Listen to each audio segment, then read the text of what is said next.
रामनाथ और जादुई ओस। बहुत समय पहले की बात है। एक गांव में रामनाथ नाम का एक युवक रहता था।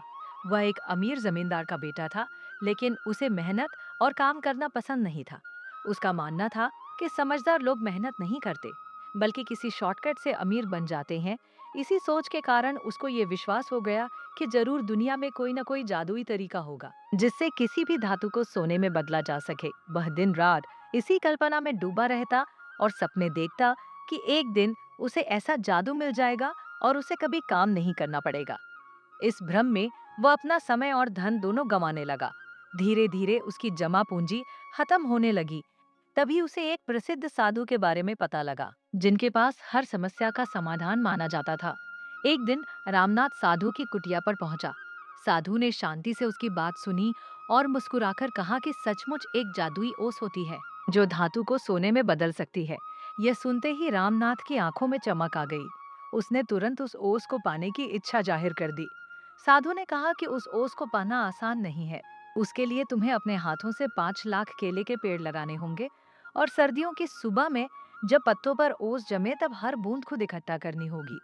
जब 5 लीटर ओस इकट्ठी हो जाए तब वह उसे लेकर वापस आए। बिना ज्यादा सोचे रामनाथ ने शर्त मान ली। इसके बाद उसकी जिंदगी पूरी तरह बदल गई। जो व्यक्ति कभी मेहनत से दूर भागता था, वही अब खेतों में दिन रात पसीना बहाने लगा।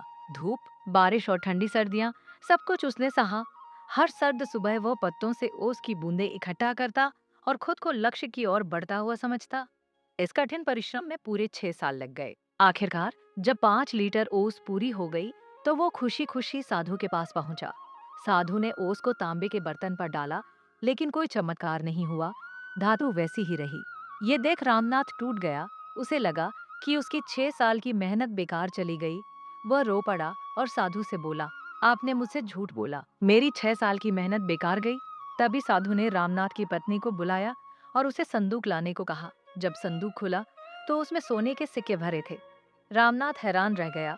साधु ने बताया कि इन 6 वर्षों में उसकी पत्नी ने केले की फसल बेचकर ये सारा धन कमाया है।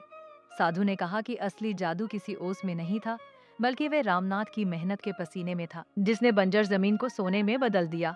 उस क्षण रामनाथ की आंखें खुल गईं। उसे समझ आ गया कि दुनिया में सबसे बड़ा जादू मेहनत ही है। कहानी की सीख, मेहनत का कोई विकल्प नहीं होता। जो लोग चमत्कार ढूंढते हैं, वे देर सवेर समझते हैं कि सबसे बड़ा चमत्कार परिश्रम है। कहानी पसंद आई हो तो वीडियो को लाइक करें, अपनी राय कमेंट में जरूर लिखें, वीडियो को अपने दोस्तों तक शेयर करें और रोज ऐसी कहानियों के लिए मेरे चैनल को सब्सक्राइब कर लें।